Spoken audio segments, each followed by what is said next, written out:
সিদ্দিক আকবর সাহাবায়ে কেরাম ইসলামের জন্য নিজের জীবনকে কুরবান করে দিয়েছে। আচারা ইসলাম দিন ধর্মের জন্য কিছুটা সময় ব্যয় করতে পারে না, ঠিক কিনা বলেন? কেমনে নবীজির সামনে মুখ দেখাবেন? কেমনে কিয়ামতের ময়দানে নবীকে উম্মত বলে পরিচয় দিবেন? কেমনে নবীজির সামনে দাঁড়াবেন আপনি? নবীজির জিজ্ঞেস করা হয় ওই তারাকান্দি মাহফিলে, আমি রাসূলুল্লাহর আলোচনা চলছিল, উম্মত বসেছিল, সেদিন কি জবাব দিবেন? যদি ঘরে শুয়ে থাকেন কি জবাব দিবেন সেদিন? যদি মোবাইল দিবেন বসে বসে কি জবাব দিবেন সেদিন? যদি এই রাস্তায় শুধু হাঁটতে থাকেন সেদিন কি জবাব দিবেন? সেদিন সিদ্দিক আকবর আপনাকে জিজ্ঞেস করবে, সেদিন আমার আলোচনা চলছিল, তুমি কি মাহফিলে বসেছিল?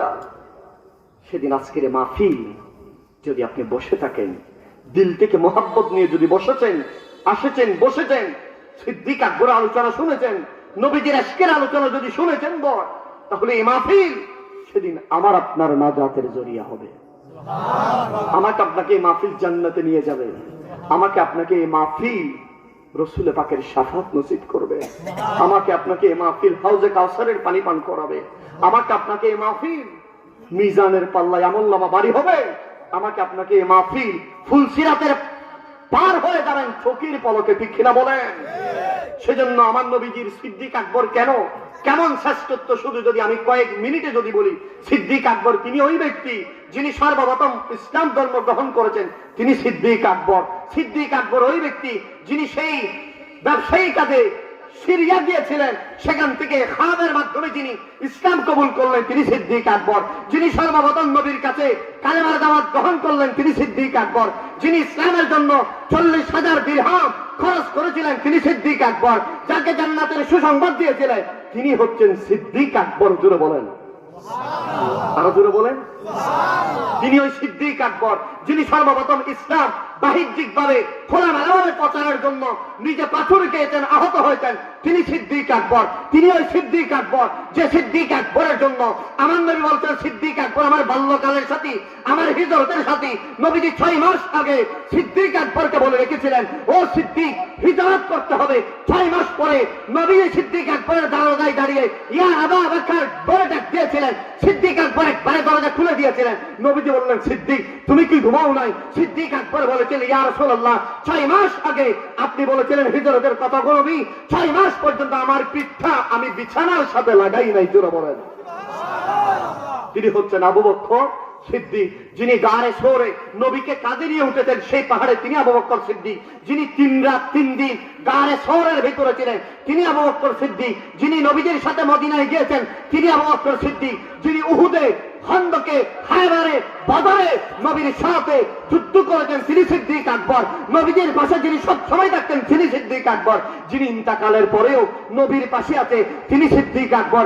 যিনি হাউজে কাউসারে নবীর পাশে রাখবেন, তিনি সিদ্দিক আকবর। যিনি মিজানে নবীর পাশে রাখবেন, তিনি সিদ্দিক আকবর। যিনি ফুলসিরাতে নবীর পাশে রাখবেন, তিনি সিদ্দিক আকবর। নয় যিনি জান্নাতেও নবীর সাথে থাকবেন, তিনি আবু বকর সিদ্দিক। জোরে বলেন সুবহানাল্লাহ। সেই আবু বকর সিদ্দিকের মোহাব্বত লাগবে কিনা বলেন? আমাদের সমাজে অনেক ব্যক্তি আছে যারা সাহাবায়ে কেরামকে গালি দেয়।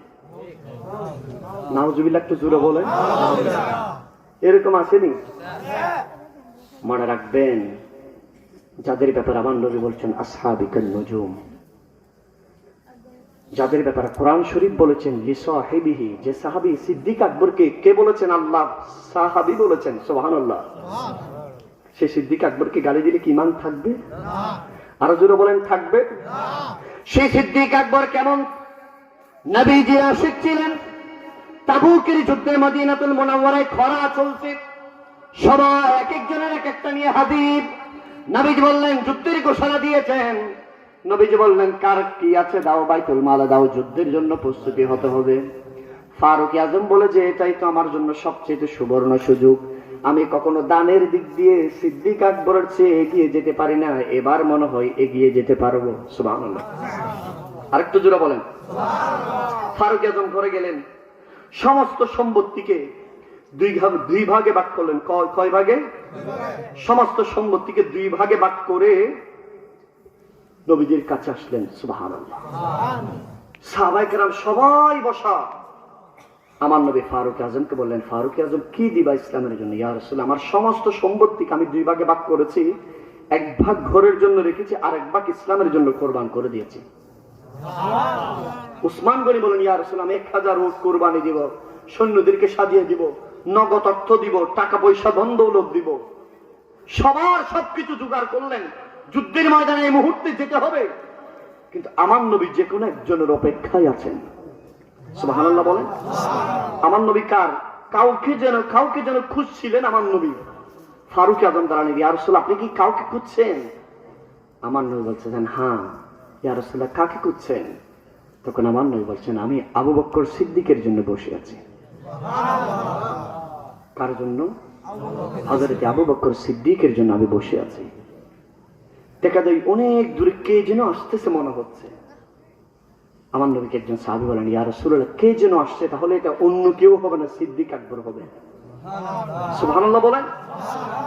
দেখতেছেন হুবহুব সিদ্দিক আকবর আসতে আসতে মদিনাতুল মুনাওয়ারা মসজিদে নববীতে কদম রাখবেন, একটা পোটলা নিয়ে আসছেন। সুবহানাল্লাহ।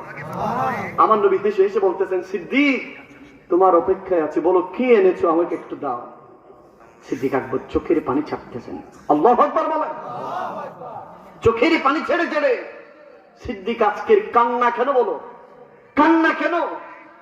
সিদ্দিক আকবর বলে, ইয়া রাসূলুল্লাহ, আমার এই চোখের পানি, আমার সব কিছু ইসলামের জন্য কোরবানির চোখের পানি। কি এনেছো বলো? ইয়া রাসূলুল্লাহ, এই পুটলিটা এনেছি। নবীজির সামনে রাখলেন। কে খুলবে এটা? কার এমন সাহস? আমার নবী বলে, সিদ্দিক, তুমি খুলতে হবে, তোমার এই পুটলি তুমি ছাড়া কেউ খুলতে পারবে না। সুবহানাল্লাহ বলেন। সিদ্দিক আকবর খুললেন। খোলার পরে দেখতেছে চুলার ছাই। সুবহানাল্লাহ। চুলার ছাই চিনেন আপনারা? ছাই চুলার ছাই নিয়ে এসেছেন। আবু বকর, চুলার ছাই নিয়ে এসেছো? ও আবু বকর, নবীজি বললেন, মা আবকাইতা লি আহলিকা, ও সিদ্দিক আকবর, পরিবার পরিজনের জন্য কি রেখে এসেছো? ও সিদ্দিক, তোমার পরিবার পরিজনের জন্য কি রেখে এসেছো? সব তো দিয়ে এসেছো, সব তো দিয়ে দিয়েছো। সিদ্দিক আকবর চোখের পানি ছেড়ে দিয়ে বলেন, ইয়া রাসূলুল্লাহ, আবকাইতু লাহুম আল্লাহু ওয়া রাসূল। জোরে বলেন সুবহানাল্লাহ। ইয়া রাসূলুল্লাহ, আমি আমার সব কিছু ইসলামের জন্য কোরবান করে দিলাম। ও নবী, আমি আমার পরিবার পরিজনের জন্য আপনি এবং আল্লাহকে রেখে এসেছি। আরো জোরে বলেন। তিনি হচ্ছেন হযরত আবু বকর সিদ্দিক রাদিয়াল্লাহু তাআলা আনহু, যার পুরো জীবনটা কোরবান করে দিয়েছেন ইসলামের জন্য, যার পুরো জীবনটা কোরবান করে দিয়েছেন ইসলামের জন্য। সেজন্য একদিন পূর্ণিমার রাত, আকাশ বরাত তারকা, আমার নবীজি হযরতে মা আয়েশা সিদ্দিকার কোলের ভিতরে আরাম করতেছেন। সুবহানাল্লাহ। পূর্ণিমার চাঁদে নবীজির খুশ মেজাজ দেখলেন। মা আয়েশা সিদ্দিকা বলেন, ইয়া রাসূলুল্লাহ, ইয়া হাবিবাল্লাহ, একটা প্রশ্ন করতাম। আয়েশা রে, করো না। কি প্রশ্ন গো নবী?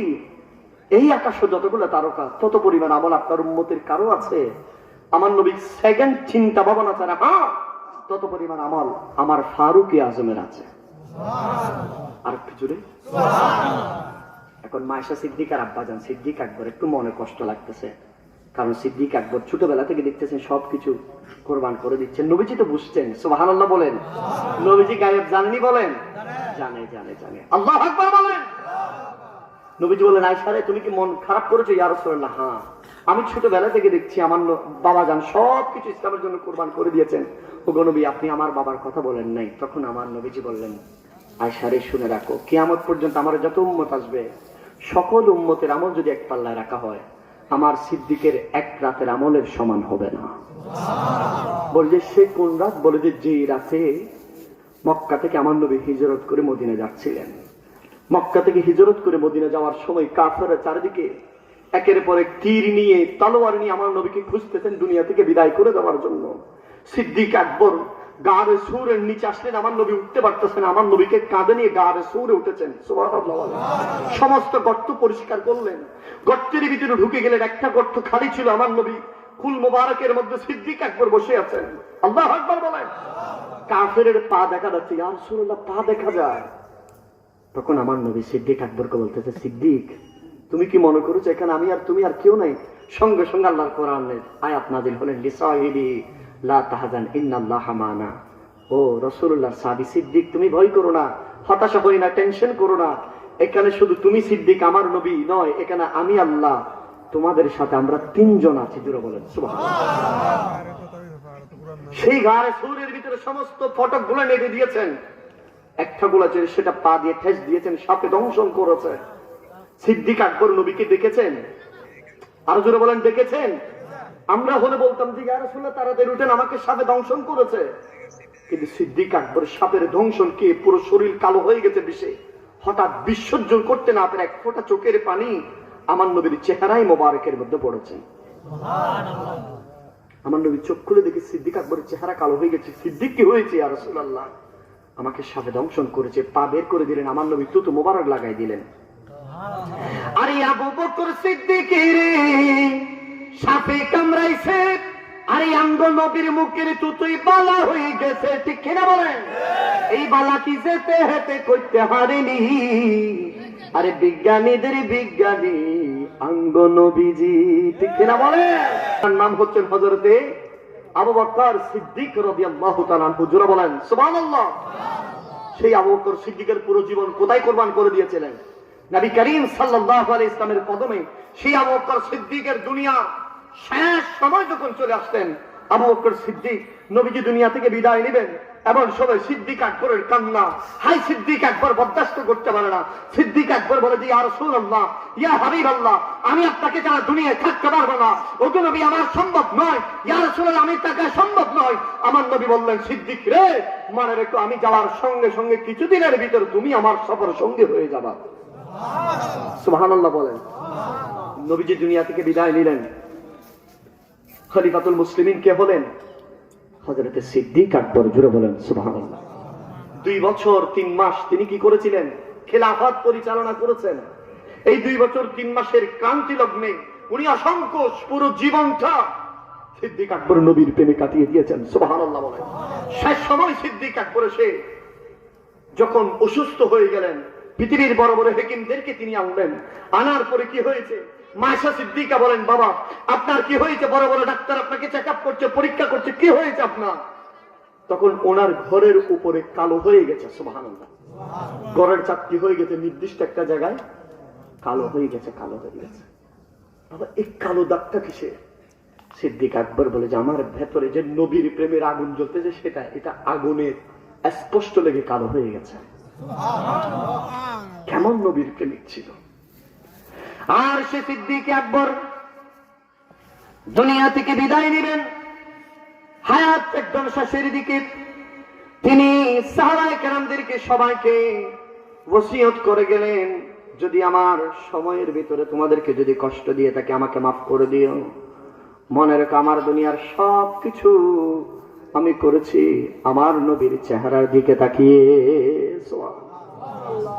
আর তিনি ওসিয়ত করে দিয়ে গেলেন শের হুদালি মারতুদাকে, বললেন, এই শের হুদালি মারতুদা, তোমার এই হাত সে হাত যে হাতে আমার নবীকে গোসল দিয়েছিল। সুবহানাল্লাহ। আলী রে, তোমার হাত যেমন তোমার হাত নয়, তোমার এই হাতে আমার নবীকে গোসল দিয়েছে। আলী রে, আমার ওসিয়ত, তোমার এই হাতে একটু আমাকে শেষ গোসলটা তুমি দিয়াবা। সুবহানাল্লাহ। এবং আমার আরেকটা ওসিয়ত আছে, আমি যখন মৃত্যুবরণ করব, আমার জানাজার পরে আমার লাশটুকু নিয়ে একটু নবীজির দরবারের সামনে যাবা।